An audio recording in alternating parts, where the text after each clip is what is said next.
there was 3 people interviewing, and the first one was sort of talking about your past experience and how it brought you to where you were, and that was fine. And then the second guy was talking, and he wanted to know about what you could bring to the job, etc. And then there was a lady that wanted to know about your spiritual kind of beliefs. So I thought, well, she's a God person, she'll understand. So I sort of told her I didn't give a job. I think she thought I was quite bizarre. But I hadn't been as bizarre as the voices told me to be. They told me to tell her everything, go for it sort of thing. And we had a real laugh. I used to have a real laugh with them. They were funny, and I would tell them at one point when it was getting a bit too much, I told them to stay out the house. They weren't allowed in the house, they had to stay outside. I think sometimes I would miss them, but they wouldn't speak to me because I told them to stay out the house.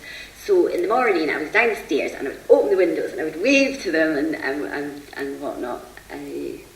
So that was that really. In the early years it was very difficult. I was distracted. I lived out in the country in a cottage, and I would be walking around the back roads back home to my cottage, and I would argue with the voice. I would shout at it. What I was trying to break down was the voice's domination of my mental health situation. One of the things the voice would say to me is, I owe you an elder.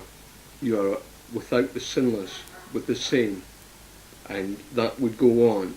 But basically that voice would talk to me about the rill, which was the traffic going down the road, the run, like a little rivulet that's playing music all the time, the rill, you are ill. And that voice recognised that I was ill, but did not see me as healthy. I see me as healthy. Even if I am ill or in a relapse situation, I look from the point of view that I am relatively healthy.